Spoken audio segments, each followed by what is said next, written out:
Bota magjike dhe bota reale. Në një pyll magjik jetonin vajza Bim dhe motra e saj. Ato jetonin në harmoni me natyrën dhe çdo gjë duke i qetë.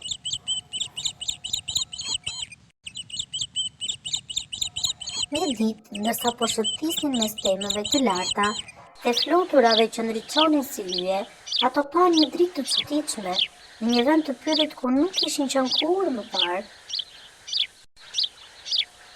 Një dritë e artë i çoi drejt një vendi të fshehur, një portë misterioze që shkëlqente mes pemëve.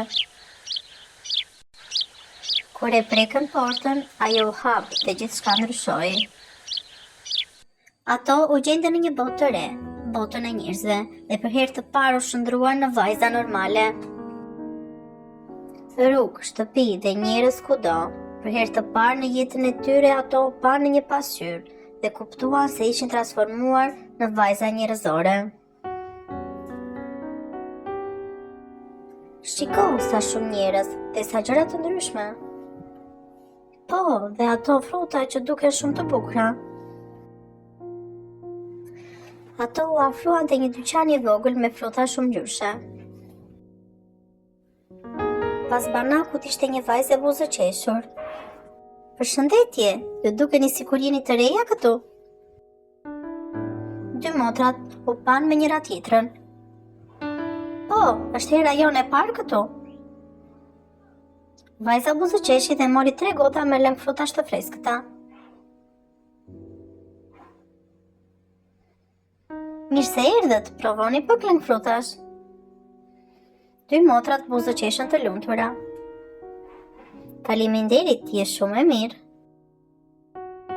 Dhe kështu në atë dyqan të vogël filloi miqësia e tyre e re në botën reale.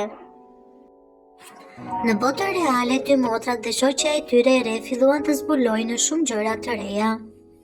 Ato shëtitën në qytet dhe qeshën së bashku. Ato provuan lojra argëtuese dhe gara me makina në parkun e lojrave, duke qeshur dhe duke ndjerë emocionet e shpejtësisë për herë të parë. Por, ndërsa dita po mbaronte, motrat e kuptuan se porta magjike po i thëriste përsëri. Është koha për të kthyer në pyll. Pranë portës ato përqafan shoqen e tyre të re. Mos u shqetëso, i tha njëra prej motrave, magjia e pyllit do të kujtojë gjithmonë. Historia vazhdon dhe deri atëherë kalofshi një mbrëmje të bukur me plot ëndra të bukura. Subscribe për më shumë video.